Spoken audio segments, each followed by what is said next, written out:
Hello everyone, how are you all? I hope you guys are doing well. So guys, welcome back to our channel and start करेंगे अपना आज का session. तो आज के session में हम लोग डिस्कस करने वाले हैं आपके UGC net JRF exam paper 1 के लिए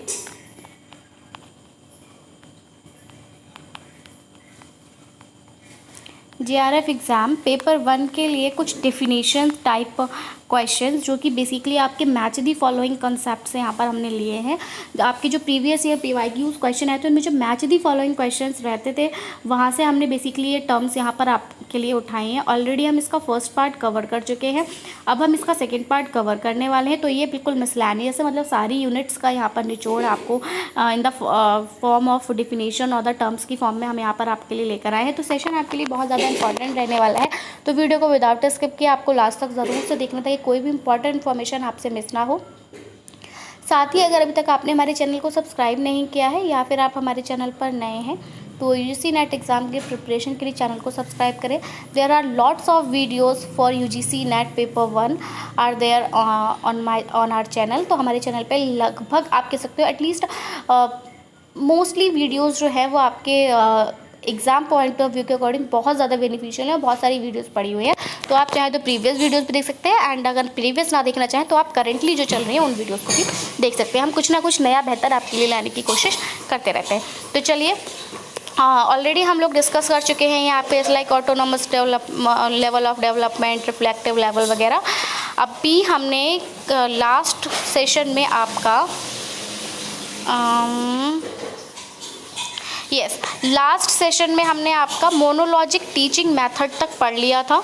ठीक है यार, चलिए मोनोलॉजिक टीचिंग मेथड से ही स्टार्ट करते हैं। बेसिकली ये जो आपका मोनोलॉजिक टीचिंग मेथड होता है ये क्या होता है, इसमें आपकी टीम टीचिंग होती है और डेमॉन्स्ट्रेशन होता है। याद रखेंगे कभी भी अगर आपसे मोनोलॉजिक टीचिंग मेथड से कोई भी क्वेश्चन पूछ लिया जाए तो आपको अपने माइंड में रखना है कि बेसिकली ये जो मेथड होता है ये आपका टीम टीचिंग और डेमॉन्स्ट्रेशन से रिलेटेड होता है। इसमें आपका बताया जाता है कि किस तरह से आपको अपनी प्रेजेंटेशन देनी है किसी भी एक टॉपिक की। आप कहीं ना कहीं आपको यहाँ पर प्रेजेंटेशन वर्ड दिखाई देगा।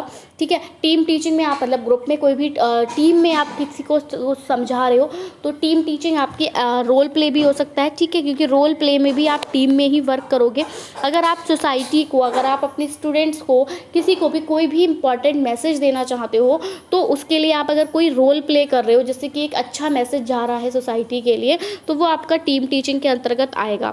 तो जब भी कुछ भी आप ग्रुप में कर रहे हो या किसी भी चीज़ को आप दर्शा रहे हो उसका प्रदर्शन करो, लाइक ये रोल प्ले का जो मैंने आपको एग्जांपल दिया, रोल प्ले में आप क्या करो, एक तो पहली बात तो आप टीम टीचिंग कर रहे हो। ठीक है, टीम में आप ग्रुप में आके आप टीम में आके एक इम्पॉर्टेंट मैसेज, एक बेनिफिशियल मैसेज सोसाइटी को दे रहे हो तो वो रोल प्ले का आप क्या कर रहे हो, डेमॉन्स्ट्रेशन कर रहे हो, उसको प्रेजेंट कर रहे हो। लाइक बहुत सारे रोल प्लेज हैं आपके। ठीक है, जैसे हम अगर ईमानदारी, ऑनेस्टी पे कोई एक रोल प्ले कर रहे हैं तो आप उसका ऑनेस्टी का यहाँ पर डेमॉन्स्ट्रेशन कर रहे हैं in the form of role play जिसमें कि आपकी टीम टीचिंग इन्वॉल्व है और आपका जो ऑनेस्टी है वो आप एक ऑनेस्टी का मैसेज आप सोसाइटी तक पहुँचा रहे हो। क्लियर? तो मोनोलॉजिक टीचिंग मैथड में टीम टीचिंग एंड डेमॉन्स्ट्रेशन आएगा। हिंदी में देखेंगे टीम शिक्षण और प्रदर्शन। जस्ट ओके, नाउ अब दूसरा है आपका डायलॉजिक मेथड। तो ये मोनोलॉजिक, मोनो टर्म का मतलब था सिंगल। ठीक है, तो यहाँ सिर्फ टीम टीचिंग में ही आपका डेमॉन्स्ट्रेशन भी आ गया। डायलॉजिक मेथड जो होता है, डायलॉजिक मेथड में क्या होता है, डायलॉजिक मेथड में केस स्टडीज़ होती हैं, केस स्टडीज़ होती हैं और ट्यूटोरियल्स होते हैं।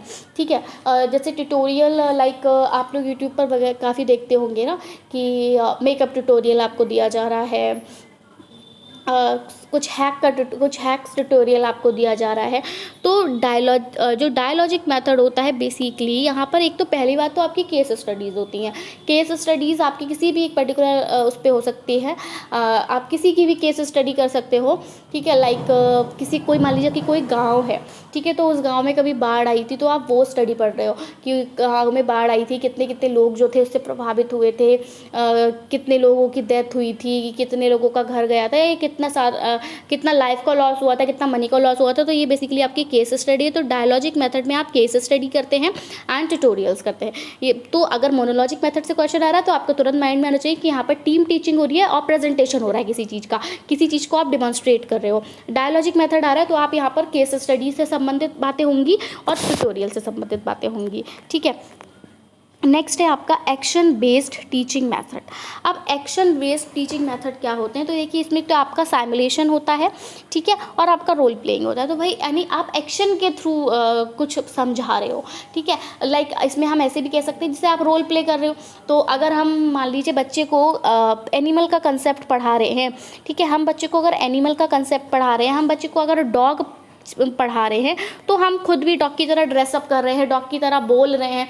तो यानी जो जो काम एक डॉग करता है वो हम करके बच्चे को दिखा रहे हैं। तो हम यहाँ पर डॉग का रोल प्ले कर रहे हैं और बेसिकली यहाँ पर हम एक तरह से उसकी मिमिक्री कर रहे हैं, ठीक है। तो जो एक्शन बेस्ड टीचिंग मेथड्स होते हैं, इसमें हम एक्शन के थ्रू बच्चे को समझा रहे हैं।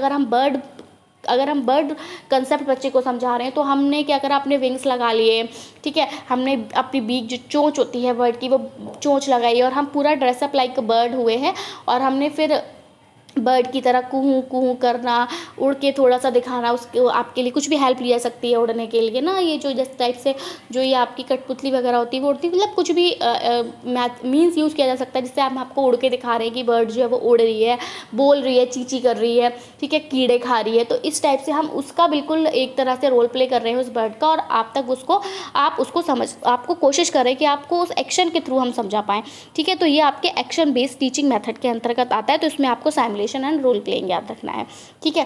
कहीं कहीं तो आपको सेम ऐसे ही एक्शन बेस्ड टीचिंग मेथड दिखेगा और सामने आपको मैच दी फॉलोइंग में ये सिमुलेशन एंड रोल प्लेइंग का ऑप्शन ही दिख जाएगा। तो ये बातें आपको छोटी छोटी बातें ध्यान रखनी है। मैच दी कॉलम्स में आपको इस टाइप के छोटे छोटे ट्रिक्स ही वहाँ पर दिखाई देंगे, ठीक है। नेक्स्ट है आपका, ये हिंदी में सेम है, क्रिया आधारित शिक्षण पद्धति। तो इसमें आपका सिमुलेशन और रोल प्लेइंग होगा। चलिए नेक्स्ट हम आएंगे self study based teaching methods. तो self study based teaching methods में क्या है कि आप खुद से अपनी सेल्फ स्टडी कैसे करोगे। तो खुद से सेल्फ स्टडी करने के लिए आपको साइबरनेटिक्स या कंप्यूटर एडेड इंस्ट्रक्शंस की रिक्वायरमेंट होगी, ठीक है। लाइक अगर आपने कोई भी एक पर्टिकुलर कोचिंग ज्वाइन नहीं की, अगर आपने कोई अपना पेड बैच नहीं लिया है, तो आप अपनी जो प्रिपरेशन है वो कैसे कर रहे हो। Like you are preparing for UGC net exam and आपने किसी भी ऑफलाइन कोचिंग इंस्टीट्यूट में एडमिशन नहीं लिया है, आपने कोई ऑनलाइन बैच परचेस नहीं किया है, किसी का भी पेड कोर्स नहीं लिया है, तो अब आप क्या कर रहे हो, अपनी सेल्फ स्टडी कर रहे हो फॉर दैट एग्ज़ाम, ठीक है। तो जो आप सेल्फ स्टडी कर रहे हो, तो क्या आप उसमें ऐसे ही सेल्फ स्टडी सिर्फ आपने कॉपी और बुक उठा ली और खुद से ही मनगढ़ंत आप कुछ भी लिख रहे हो, नहीं, उसके लिए आप हेल्प ले रहे हो। तो किस आप हेल्प जो ले रहे हो वही आप साइबरनेटिक्स की हेल्प ले रहे हो, कंप्यूटर एडेड इंस्ट्रक्शंस लाइक आप यूट्यूब ले रहे हो। लाइक जैसे मैं आपको अभी यहाँ पे जो वीडियो प्रोवाइड कर रही हूँ, ये सभी के लिए जस्ट फ्री ऑफ कॉस्ट है। यहाँ मैं आपसे कोई भी इस वीडियो के लिए कोई चार्ज नहीं ले रही हूँ, ठीक है। तो ये यहाँ पर आप जो ये यूट्यूब पे मेरी जो क्लास ले रहे हो, ये आप इसमें आप यही कहोगे कि ये जो मेथड है आपका स्टडी करने का, it is self study based teaching method. मैं अगर आपको पढ़ा रही हूँ तो मैं आपको self study based teaching method के थ्रू पढ़ा रही हूँ। मतलब आपको खुद सेल्फ स्टडी करने पे मैं फोकस कर रही हूँ, आप खुद से सेल्फ स्टडी कर रहे हो। और यहाँ पर आप जो कंप्यूटर इंस्ट्रक्शंस का जो यूज़ कर रहे हो, दैट इज़ यूट्यूब, गूगल का आप यूज़ कर रहे हो, क्रोम का आप यूज़ कर रहे हो। वहाँ पे जो भी necessary information regarding UGC net exam जो नोट्स वगैरह PDF फॉर्म्स में पड़े हैं, आप उनको डाउनलोड कर रहे हो, वहाँ से लिख रहे हो, ठीक है। तो ये सब आपके क्या है, self study based teaching method के अंतर्गत आएगा। बेसिकली इसमें आप cybernetics and computer aided instructions के साथ जाओगे, क्योंकि जब भी आप सेल्फ स्टडी करोगे तो आपको इनकी हेल्प तो लेनी पड़ेगी। Without their help you can't go for self study. Clear. तो स्व अध्ययन आधारित शिक्षा पद्धति में आपका साइबरनेटिक्स और कंप्यूटर सहायता प्राप्त निर्देश यहाँ पर होंगे। अब हम आगे बढ़ेंगे और सबसे पहले आएगा हमारा फंडामेंटल रिसर्च, यानी अब हम थोड़ा सा रिसर्च तक आ गए। तो फंडामेंटल रिसर्च, फंडामेंटल क्या है, हमारा मौलिक, लाइक आपके होते हैं ना फंडामेंटल राइट्स, ठीक है, फंडामेंटल ड्यूटीज़। तो हमारे मौलिक अधिकार क्या है, हमारे मौलिक कर्तव्य क्या है, मतलब जो नेसेसरी है। फंडामेंटल को आप कनेक्ट कर सकते हैं कि जो नेसेसरी हैं, जो करने ही करने हैं, जो फोरमोस्ट है, सबसे आगे हैं, सर्वोपरि है हमारे लिए, ठीक है।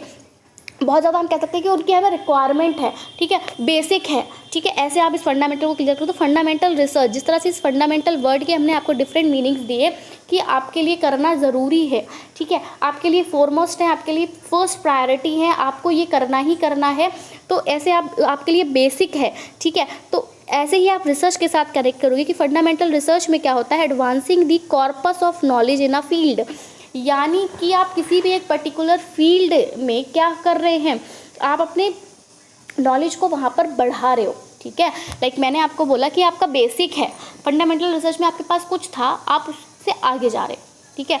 लाइक जब मैंने यूजीसी नेट एग्ज़ाम के लिए वीडियोस बनाना शुरू की थी, तो सबसे पहले मैंने आपको, अगर आप मेरी प्रीवियस वीडियोस उठाएंगे, बिल्कुल फर्स्ट वीडियो अगर आप मेरी उठाएंगे, फर्स्ट सेकंड वीडियोस, तो आपको स्टार्टिंग में जो मेरी वीडियोस देखने को मिलेंगी वो मैंने कहाँ से ली थी कि पहले मैंने आपको यूजीसी नेट जेआरएफ एग्ज़ाम से अवेयर कराने के लिए, लाइक मैंने उसका क्राइटेरिया बताया था कि आप अगर प्रिपेयर कर रहे हैं, आपका जो भी पेपर 2 है, तो उसके लिए किस टाइप की कट ऑफ चाहती है। तो मेरी जो स्टार्टिंग की वीडियोज़ है ना, वो मोस्टली बेसिकली आपकी cut off videos cut off पर हैं। तो वो वीडियोस कट ऑफ पे है कि आप पहले समझो basically UGC net JRF exam में आपको कितने मार्क्स स्कोर करने होते हैं, कितने पे कट ऑफ जाती है।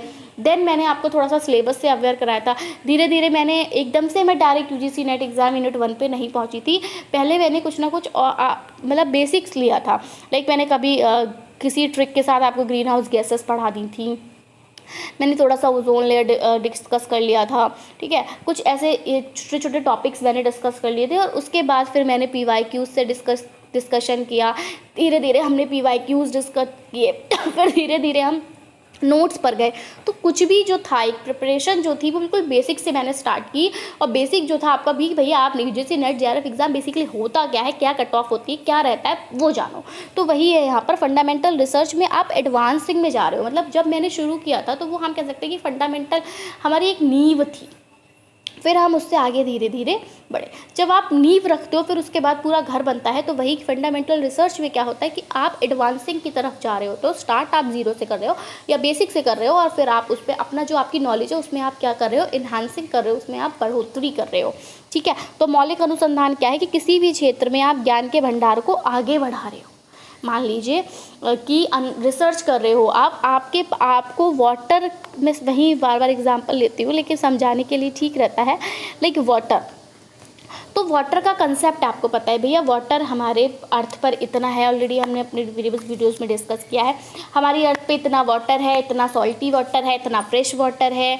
आपको पता है भैया वाटर की कितनी ज़्यादा क्राइसिस है हमारे पास। जो पीने योग्य, जो ड्रिंकेबल वाटर है वो बहुत कम अमाउंट में है। अब आपको पता चल रहा है कि वो वाटर भी हमारा एक तो वेस्ट भी हो रहा है, साथ साथ वो वाटर पोल्यूटेड भी हो रहा है। तो वो वाटर पोल्यूटेड कैसे हो रहा है, तो वो आप जान रहे हो कि हाँ भैया हम सीवेज का डिस्चार्ज करते हैं, ठीक है, हमारा म्यूनिसिपल वेस्ट जा रहा है। तो काफ़ी सारे रीजंस हैं जिसकी वजह से हमारा वाटर पोल्यूटेड हो रहा है। कहीं ना कहीं हमारे हैवी मेटल्स का कंसंट्रेशन वाटर में बढ़ रहा है। तो ये वाटर पोल्यूटेड अगर हो रहा है तो हमारे पास ये बेसिक नॉलेज थी, ठीक है। अब ये वाटर पोल्यूटेड हो कैसे रहा है, कितनी कंसंट्रेशन बढ़ रही है हैवी मेटल्स की, कैसे बीओडी बढ़ रहा है, कितना सीओडी बढ़ रहा है, कितनी रिक्वायरमेंट थी, उससे कितना ऐड ऑन, कितना हम कह सकते हैं एक्सेस होने पे बेसिकली वाटर पोल्यूटेड हो रहा है। तो ये एडवांसिंग है। तो बेसिकली हमें सिर्फ इतना पता था कि भैया वाटर पोल्यूटेड हो रहा है एंड किस किस रीज़न से हो रहा है।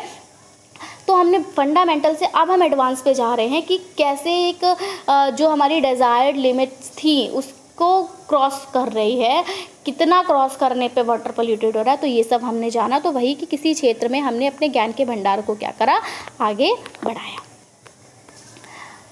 अब हम देखेंगे अप्लाइड रिसर्च। तो अप्लाइड रिसर्च में क्या है, यहाँ पर exploring application of already establish principles. Already मैं आपको अप्लाइड रिसर्च पे एक डिटेल्ड वीडियो दे चुकी हूँ, लेकिन फिर से मैं यहाँ पे समझा देती हूँ थोड़ा सा कि जो अप्लाइड रिसर्च होती है बेसिकली जो हमारे पहले से बने हुए सिद्धांत होते हैं उनमें हम एक्सप्लोर करते हैं, ठीक है। तो पहले से जो भी हमारे स्थापित सिद्धांत हैं उनके अनुप्रयोगों की खोज की जाती है कि अच्छा ऐसा था। लाइक हाँ, पहले से न्यूटन ने बोला कि भैया ग्रेविटेशनल फोर्स होती है ना। न्यूटन ने बोला कि ग्रेविटेशनल फोर्स होती है, तो ये ग्रेविटेशनल फोर्स का जो सिद्धांत था ये पहले से था। अब हम उस पर डिफरेंट डिफरेंट एक्सपेरिमेंट्स कर रहे हैं, डिफरेंट रिसर्च कर रहे हैं, तो हम पहले की जो भी सिद्धांत था उसी पर रिसर्च कर रहे हैं, ठीक है। ऐसे ही हम बहुत सारे रिसर्च टॉपिक्स लेते हैं, लाइक हमने अब वाटर का टॉपिक लिया कि हम वाटर पे रिसर्च करेंगे, हम वाटर की कंटेमिनेशन पे रिसर्च करेंगे, हम वाटर का हैवी मेटल्स बढ़ रहे हैं, उस हैवी मेटल्स का इफेक्ट है उस पर रिसर्च करेंगे। तो ऑलरेडी इस पर रिसर्चेस हो चुकी हैं, ठीक है, ऑलरेडी इस पर रिसर्च हो चुकी है। हम उस रिसर्च पर ही दोबारा रिसर्च करेंगे, हम उस रिसर्च पे दोबारा एप्लीकेशन करेंगे, तो that is applied research. Clear? Research का मतलब ये है कि जो ऑलरेडी हो चुका है उसी पे दोबारा कर रहे हैं, और अप्लाइड का मतलब बेसिकली होता है कि जो पहले से निर्धारित सिद्धांत है हम उसका अनुप्रयोग कर रहे हैं, हम उस पर एप्लीकेशन कर रहे हैं। तो पहले से हमारे पास था कि ग्रेविटेशनल फोर्स होती है, लेकिन हम ग्रेविटेशनल फोर्स पर अलग अलग अगर हम अनुप्रयोग कर रहे हैं, हम बार बार हमसे न्यूटन के ऊपर एप्पल गिरा था आके, तो फिर न्यूटन ने क्या करा कि हाँ ये एप्पल मेरे ऊपर क्यों गिरा, उसने डिस्कवरी की और उसने पता लगाया कि ग्रेविटेशनल फोर्स होती है, अर्थ से लगती है, जो ऊपर जाने वाले ऑब्जेक्ट को अपनी तरफ अट्रैक्ट करती है। तो अब हम सेम पे एप्लीकेशन कर रहे हैं, भैया कभी बॉल उठा के ऊपर फेंक रहे हैं, कभी पत्थर उठा के ऊपर फेंक रहे हैं, तो अल्टीमेटली वो नीचे आ ही रहा है। तो हम कह रहे हैं कि हाँ ये जो सिद्धांत था ये सही था, क्योंकि हमने एप्लीकेशन किया और हमने ये चीज़ नोटिस की, ठीक है। तो ये क्या है, हमारी अप्लाइड रिसर्च है। क्लियर?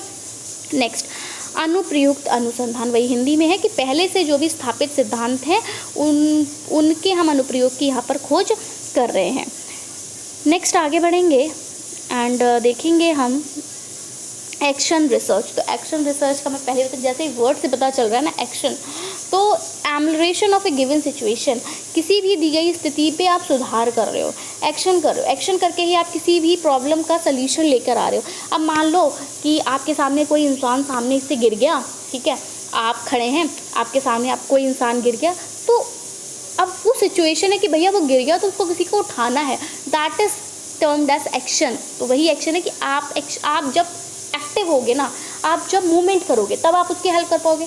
अगर आप वहाँ पे स्टैटिक खड़े हैं, वो गिर गया, ठीक है, कोई फ़र्क नहीं पड़ रहा, तो कोई एक्शन नहीं हुआ। तो वही कोई भी अगर सिचुएशन है, आप उस पर उस स्थिति में अगर कोई भी इम्प्रूवमेंट ला रहे हैं, मतलब वो इंसान गिरा था आपने उसको उठाया, ठीक है, वो इंसान गिरा था आपने उसको उठाया, यानी आपने क्या करा, इम्प्रूवमेंट किया। आप उसको वैसे एज इट इज़ पड़े रहने देते तो कुछ इम्प्रूवमेंट नहीं होता, हो सकता और ज़्यादा कुछ प्रॉब्लम हो जाती है उसको गिरे रहने से, लेकिन वो गिरा और आपने उसको उठाया, आपने उसकी कंडीशन में इम्प्रूवमेंट लेकर आए।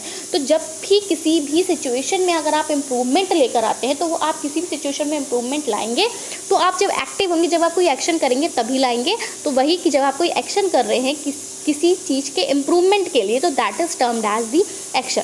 और एक्शन रिसर्च वही है कि आप किसी भी सिचुएशन के लिए अगर उसमें इम्प्रूवमेंट करें, किसी भी सिचुएशन में अगर आप इम्प्रूवमेंट कर रहे हैं at that time, that is termed as action research. तो किसी दी गई स्थिति का अगर आप सुधार कर रहे हो तो वो आपका एक्शन रिसर्च के अंतर्गत आएगा। नेक्स्ट है आपका इवैल्यूएटिव रिसर्च। इवैल्यूएटिव रिसर्च हमने बताया था कि आपके अप्लाइड रिसर्च का ही एक पार्ट है।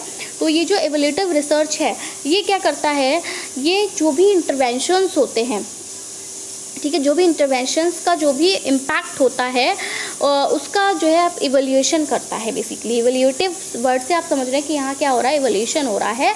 और इवैल्यूएशन किसका हो रहा है, तो जो भी इंटरवेंशंस हैं उन इंटरवेंशंस का क्या इफ़ेक्ट है, क्या इम्पैक्ट है, उस पर आप उसका इवैल्यूएशन यहाँ पर कर रहे हो। देखिए हमने जैसे बोला ना कि अप्लाइड रिसर्च में क्या है कि पहले से हमारे कुछ कह सकते हो कि डिसाइडेड प्रिंसिपल्स हैं, उन प्रिंसिपल्स पे हम एप्लीकेशन कर रहे हैं।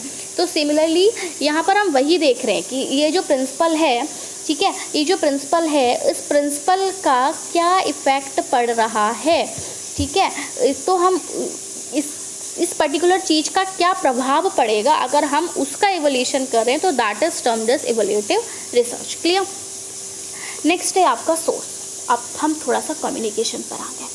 तो अगर मैं सोर्स की बात करूं तो सोर्स हमने कम्युनिकेशन टॉपिक पढ़ा हुआ है ऑलरेडी, हमने उसके भी नोट्स प्रोवाइड किए और आपको बताया है कि सोर्स, सेंडर, ये सब क्या है। तो जो मैसेज को सेंड करता है that is termed as the source. तो यहाँ पर वही है, सोर्स क्या है, तो सोर्स जो है इज़ अ पर्सन, ठीक है, वो एक पर्सन है, या फिर हम कह सकते हैं कोई भी एक इवेंट है which provides verbal non verbal cues, जो हमें वर्बल नॉन वर्बल क्यूज दे रहा है, यानी क्लूज दे रहा है, ठीक है। लाइक मैं एक पर्सन हूँ और मैंने आपको बोला, वर्बली मैंने आपको बोला कि अभी आप सभी यूजीसी नेट एग्ज़ाम की प्रिपरेशन कर रहे हैं एंड आप सभी अपने एडमिट कार्ड्स का वेट कर रहे हैं एंड एडमिट कार्ड्स जो है वो आपके 2 डेज़ में आने वाले हैं। तो मैंने आपको वर्बली एक मैसेज दे दिया। तो आई एम द सोर्स, मैं आपके लिए एक साधन थी जिसने आपको ये बताया कि आपके एडमिट कार्ड्स 2 डेज़ में आने वाले हैं। सिमिलरली वही सोर्स जो है वो एक पर्सन हो सकता है, कोई भी इवेंट हो सकता है जो हमें वर्बल या फिर नॉन वर्बल क्विज प्रोवाइड करे। तो कोई व्यक्ति या घटना जो मौखिक गैर मौखिक संकेत हमें प्रदान करती है, that is termed as a source. ठीक है, अब इसमें हम गैर मौखिक में हम ये भी कर सकते हैं कि भैया आपने मुझसे पूछा कि मैं ये आज कितने बजे घर आए, मम्मी कितने बजे घर आई, तो भैया मैं मुंह से नहीं बोल रही हूँ क्योंकि हो सकता है मैं पूजा कर रही हूँ, हो सकता है मैं पढ़ रही हूँ, मैं कुछ भी कर रही हूँ, तो मैंने मुंह से नहीं बोला, या मेरा मन नहीं है, मैंने सिर्फ आपको इशारा कर दिया अपने हैंड से 2 बार उनको दिखा दिया कि अच्छा फिंगर्स 5 5 10 ओके, आपने बोल दिया ओके 10 बजे, यस मैंने हाँ में सर हिला दिया। ठीक है, तो ये है। नेक्स्ट है आपका रिसीवर। तो रिसीवर भी मैं आपको बता चुकी हूँ कि मैंने आपको मैसेज भेजा, टेक्स्ट मैसेज भेजा, हेलो हाउ आर यू, आपको वो मैसेज मिला, आपने समझा कि अच्छा ये मेरे से पूछ रहे हैं कि मैं कैसा हूँ, मुझे ग्रीटिंग दी इन्होंने हेलो एंड देन उन्होंने मुझसे पूछा कि मैं कैसा हूँ, मैं कैसी हूँ।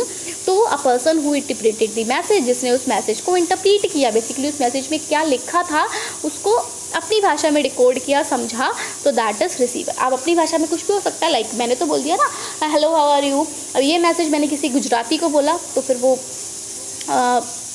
गुजराती को बोला, वो अपनी गुजराती लैंग्वेज में समझेगा, जो भी कुछ लाइक केम छो, ठीक है, या कैसे हो, तो सब जिस अपनी अपनी लैंग्वेज में सब उसको समझेंगे कि अच्छा ये मुझसे पूछ रहे हैं कि मैं केम छो। अब ठीक है, ऐसे ही प्राप्त करता, तो वह व्यक्ति जिसने संदेश की व्याख्या की, that is termed as receiver. काफ़ी बार बता चुकी, तब तक ज़रूरत नहीं है। मैसेज अब वही है आपका वर्बल और नॉन वर्बल क्यूज जो भी है, ठीक है, किसी भी फ्रॉम अ सोर्स, किसी भी सोर्स से अगर कोई बात जा रही है, that is termed as a message. Like मैंने आपको बोला कि 2 डेज़ में आपके एडमिट कार्ड रिलीज़ होने वाले हैं, तो I am the source and 2 days में आपके एडमिट कार्ड रिलीज़ होने वाले हैं, that is the message. Clear? तो संदेश जो है वो स्रोत से मौखिक हो सकते हैं, गैर मौखिक संकेतों का यहाँ पर एक समूह हो सकता है। Now the last but not the least, that is channel. And अगर मैं चैनल की बात करूँ तो चैनल क्या है आपका, एक मीन्स है, ठीक है, एक जरिया है use to convey the message. Like किस ज़रिए से मैं आप तक ये मैसेज पहुंचा रही हूँ। लाइक मैंने आपको बोला कि 2 डेज़ में एडमिट कार्ड रिलीज़ होने वाले हैं, तो ये मैंने आपको किस चैनल के थ्रू बताया, तो मैंने आपको भैया यूट्यूब के थ्रू बताया, यूट्यूब के नेट JRF अड्डा के थ्रू मैंने आपको बताया कि भैया आपकी क्या है 2 डेज़ में एडमिट कार्ड रिलीज़ हो रहे हैं, तो UGC नेट JRF अड्डा यूट्यूब आपका एज अ चैनल वर्क करेगा। तो हमने यहाँ पर देखिए ये बात तो आप बिल्कुल कम्युनिकेशन में ध्यान रखिए, सोर्स से स्टार्ट होता है कोई भी आपका कम्युनिकेशन का प्रोसेस। सोर्स ने कुछ बात कही, कोई मैसेज उसने एनकोड किया, वो मैसेज किसी भी चैनल के थ्रू उसने रिसीवर तक पहुंचाया, रिसीवर ने वो मैसेज अपनी भाषा में उसको डिकोड कर लिया। ठीक है, तो चैनल तो वो एक जरिया होता है जिससे कि मैं अपना मैसेज रिसीवर तक पहुंचा रही हूँ। आप लोग रिसीवर हैं और मैंने अपना मैसेज कि 2 डेज़ में एडमिट कार्ड रिलीज़ होने वाला, ऐसा है नहीं, रिलीज़ होने वाला नहीं है, मैं सिर्फ जस्ट एक एग्जांपल ले रही हूँ आपको समझाने के लिए। तो मैंने बोला कि 2 डेज़ में एडमिट कार्ड रिलीज़ होने वाला है, तो मैंने ये मैसेज आप तक पहुँचाया। किस वे में पहुँचाया, किसके थ्रू पहुँचाया, तो मैंने इस चैनल यूट्यूब नेट JRF अड्डा के थ्रू आप तक ये मैसेज पहुँचाया। So that's all about our topics. I hope हमने जितनी भी टर्म्स यहाँ पर पढ़ी थी, अप्रॉक्स हमने 32 टर्म्स यहाँ पर पढ़ ली हैं, और इसमें हमने बेसिकली आपके एक तो यूनिट फर्स्ट कवर किया। वैसे तो ये आपका मिसलेनियस था, बट हमने यहाँ मिसलेनियस इसीलिए क्योंकि हमने एक पर्टिकुलर यूनिट यहाँ पर नहीं बोली है, तो हमने यूनिट 1 से भी डिस्कस किया था, ठीक है, कि ऑटोनॉमस डेवलपमेंट लेवल क्या है आपका, मेमोरी लेवल, अंडरस्टैंडिंग लेवल क्या है। ठीक है, हमने आपके थोड़ा सा रिसर्च से भी लिया था, ठीक है, hypothesis making, applied research and all. ठीक है, हमने आपके कंप्यूटिंग वगैरह से देखिए रैम रोम यानी ICT से भी लिया था, ICT से आपके आए थे HDD, रैम रोम, ठीक है, CRT। फिर हमने आपकी कुछ उत्तर वैदिक शिक्षा या ब्राह्मणिक शिक्षा, इसका भी एक पोर्शन है आपकी उसमें, ठीक है, लाइक आपके यूनिट 5 में है आई थिंक बेसिकली। ठीक है। थोड़ा सा रीजनिंग पोर्शन में भी कहीं ये थोड़ा सा ये आपका ब्राह्मणिक एंड बुद्धिस्ट एजुकेशन का पोर्शन रहता है आपके GC नेट JRF एग्जाम में एक यूनिट पे, तो वहाँ से भी हमने ये भी लिया, ठीक है। बाकी आपका हमने कम्युनिकेशन से भी लिया, तो हमने 3 to 4 टॉपिक्स यूनिट्स यहाँ पर लिए, जिनसे कि हमने इंपॉर्टेंट टर्म्स जहाँ से क्वेश्चन पूछे जाते हैं वो डिस्कस किया। तो सेशन आपको पसंद आया तो ज़रूर से लाइक करिएगा, क्योंकि आपके एक लाइक से हमें मोटिवेशन मिलता है। साथ ही वीडियो को शेयर करिएगा ज़्यादा से ज़्यादा, ताकि और लोगों तक ये वीडियो पहुंच सके, उनको भी इससे हेल्प मिल सके। आपका कोई सजेशन हो regarding anything, so you can ask, so you can give in the comment section. आप अपने सजेशन हमें दे सकते हैं कि मैम ये इस इम्प्रूवमेंट की यहाँ पर रिक्वायरमेंट है, प्लीज़ ये इम्प्रूव करिए। और सजेशन दिए भी हैं हमें लोगों ने, और हमें अच्छा लगा है कि हमारे सब्सक्राइबर्स हमें बता रहे हैं कि मैम यहाँ पर थोड़ी सी लैकिंग हो रही है, so you have to work on it. आपको यहाँ पर इस पर वर्क करना है, थोड़ा सा इंप्रूवमेंट आपको यहाँ पर करना है।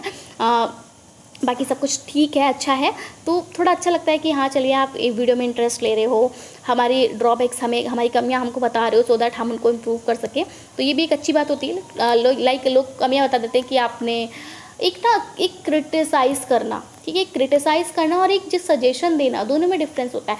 जब आप किसी को सजेशन दे रहे होते हो ना, तो आप बोलते हो मैम यहाँ पे थोड़ा सा लैक हो रहा है and you have to work on it, बाकी सब ठीक था। तो एक पता चल रहा है कि ये जो सब्सक्राइबर है ये क्रिटिसाइजिंग वाला नहीं है, ये हमें सब सजेशंस दे रहा है। अब एक है वो कह रहा है कि मैम कोई कुछ भी कह रहा है कि आप क्या पढ़ा रहे हो, कुछ समझ में नहीं आ रहा, सब ऊपर से जा रहा है। तो भैया हमने उनको नहीं बोला, मैं एक एग्जांपल दे रही हूँ, ऐसा नहीं मेरे पास ऐसा कोई मैसेज नहीं आया, लेकिन मैं बता रही हूँ कि क्रिटिसाइज़ करना इज़ अदर थिंग, बट एक सजेशन देना इज़ अदर थिंग। तो प्लीज़ आप सजेशंस दीजिए अगर कुछ है। बाकी आपकी कोई क्वेरी है तो वो हमसे पूछ सकते हैं। आपकी कोई डिमांड है कि इसी टॉपिक पे आपको वीडियो चाहिए, तो आप वो हमसे कह सकते हो, हम ज़रूर आपकी डिमांड को फुलफिल करने की कोशिश करेंगे। आज हमने अपने प्रीवियस सेशंस में डिमांड्स फुलफिल भी की है सब्सक्राइबर्स की। So that's it from my side. मिलेंगे अपनी नई वीडियो के साथ। So till then take care and bye bye. So thanks for watching, thanks, have a nice day.